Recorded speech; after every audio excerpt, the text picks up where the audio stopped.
जय श्री राम दोस्तों, unique wonder मंत्र साधना में आपका स्वागत है। यदि आप हमारे चैनल पर नए हैं तो हमारे चैनल को जल्दी से सब्सक्राइब कीजिए, लाइक कीजिए, अधिक से अधिक शेयर और कमेंट कीजिए। साथ में जो आपको बेल आइकॉन का बटन दिखाई दे रहा है उसे दबा दीजिए ताकि आपको हमारी आने वाली हर वीडियो का नोटिफिकेशन मिल सके। इस वीडियो के अंदर मैं आपको हिंदू धर्म के अनुसार स्त्रियों के लिए कौन सी चीज़ें उपयोगी है और कौन सी चीज़ें नहीं हैं, इसके बारे में बताऊंगा। इसलिए आप वीडियो को अंत तक देखिए और ध्यान से सुनिए कि वो कौन कौन सी बातें स्त्रियों के लिए उपयोगी है। तो सबसे पहले नंबर 1, पति की आयु बढ़ाने की अभिलाषा रखने वाली पतिव्रता स्त्री हल्दी, रोली, सिंदूर, काजल आदि, चोली, पान, मांगलिक आभूषण आदि, केशों को संवारना, चोटी गूंदना तथा हाथ कान के आभूषण, इन सब को अपने शरीर से कभी भी दूर न करें। औंखली, मुसल, झाड़ू, सील, चक्की और द्वार की चौखट यानी दहलीज, इनके ऊपर स्त्रियों को कभी नहीं बैठना चाहिए। जो स्त्री अपने पति की आज्ञा लिए बिना ही व्रत उपवास करती है वह पति की आयु को हरती है और जीते जी दुख पाती है और मरने के बाद भी वह नरक में जाती है। पति से बिना पूछे जो धर्म कार्य किया जाता है वह पति की आयु को क्षीण कर देता है। स्त्री को चाहिए कि वह धोबिन, उल्टा, अदम और कलह-प्रिय स्त्रियों को कभी भी अपनी सखी न बनाए। मदिरापान, दुष्टों का संग, पति से अलग रहना, स्वच्छंद घूमना, अधिक सोना और दूसरों के घर में निवास करना, ये 6 बातें स्त्रियों को बिगाड़ने वाली है। जिस स्त्री ने अपने जीवन में 4 पुरुषों के साथ समागम कर लिया उसे वेश्या समझना चाहिए।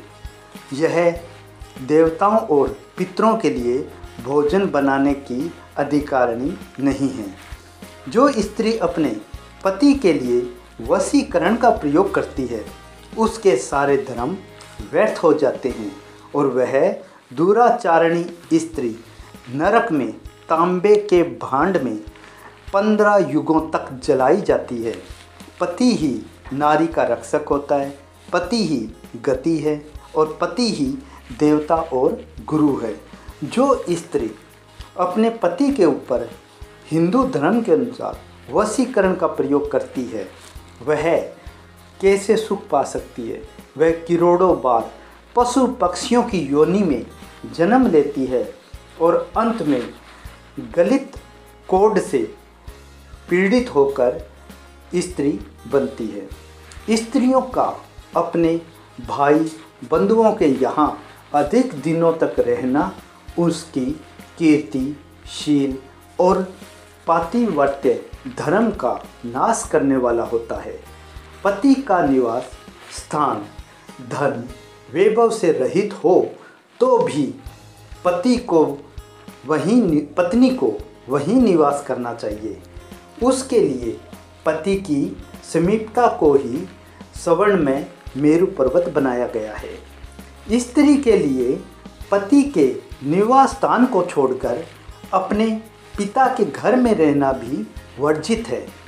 पिता के स्थान पर आश्रय में आसक्त होने वाली स्त्री नरक में डूबती है और वह सब धर्मों से रहित होकर शुक्र योनि में जन्म लेती है।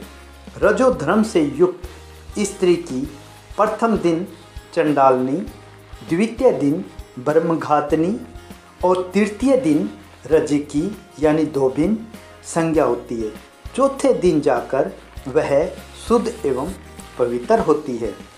पति के कार्यों के लिए तो राजसवला स्त्री चौथे दिन स्नान करके शुद्ध होती है और देव कार्य एवं पितर कार्य के लिए 5वें दिन शुद्ध होती है। स्त्रियों के लिए विवाह संस्कार ही वैदिक संस्कार यानी यज्ञोपवीत, पति सेवा ही गुरुकुलवास यानी वेदाध्ययन और गृह कार्य ही अग्निहोत्र कर्म कहा गया है।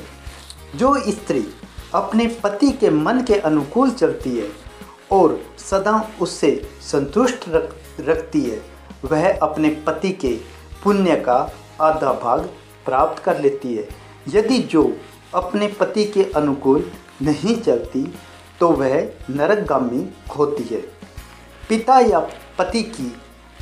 या पिता की अनुमति से भाई जिसके साथ विवाह कर दे, स्त्री जीवन भर उस पति की सेवा करे और उसके मरने पर भी उसका उल्लंघन न करे। भ्रमण करने वाले राजा, ब्राह्मण और योगी सर्वत्र आदर पाते हैं और भ्रमण करने वाली स्त्री नष्ट हो जाती है। स्त्री को कभी अपने पति का नाम नहीं लेना चाहिए। स्त्री को चाहिए कि वह घर के दरवाजे पर देर तक खड़ी न रहे और दूसरे के घर न जाए। कोई गोपनीय बात जानकर हरेक के सामने उसे प्रकट न करे। साध्वी स्त्री को चाहिए कि झाड़ने, बुरहाने, लीपने या चौक पूरने आदि से घर को और अपने मनोहर वस्त्राभूषणों से अपने शरीर को अलंकृत यानी सजा कर रखे और सामग्रियों को भी साफ सुथरा रखे। पति की सेवा करना, उसके अनुकूल रहना, पति के संबंधियों को प्रसन्न रखना और सर्वदा पति के नियमों की रक्षा करना, ये पतिव्रता स्त्रियों के धर्म है। जो लक्ष्मी जी के समान पतिपरायणा होकर अपने पति की उससे सेवा करती है, उसे साक्षात भगवान का स्वरूप समझकर सेवा करती है, उसके पतिदेव वैकुंठ लोक में भगवान स्वरूपता को प्राप्त करते हैं और वह लक्ष्मी के समान उनके साथ अपना जीवन आनंदित जीविती है। जिसका पुत्र जीवित है वह नारी पति के न होने पर भी विधवा या असहाय नहीं कहलाती। विधवा वही स्त्री कहलाती है जिसका न तो पति हो और न ही पुत्र हो। स्त्री पर पति अथवा पुत्र के द्वारा लिए गए ऋण को चुकाने का दायित्व नहीं है। उस पर उसी ऋण को चुकाने का दायित्व है जो अपने पति के साथ लिया हो और वह उसे चुकाना स्वीकार किया हो। ये सब उपयोगी बातें हिंदू धर्म के अनुसार जो स्त्रियां अपने अनुकूल पति के अनुकूल रहकर इन सभी धर्मों का पालन करती है, वह स्त्री स्वर्गगामी होकर के अपने पति के पास भगवान विष्णु के समान विराजमान रहती है। और जो इन नियमों का पालन नहीं करती वह युगों युगों तक नरक में वास करती है और पक्षियों और पशुओं की योनि से गुजरते हुए अंत में वह शरीर कुष्ठ रोग से युक्त होकर स्त्री के रूप में ही जन्म लेती है। जय श्री राम दोस्तों।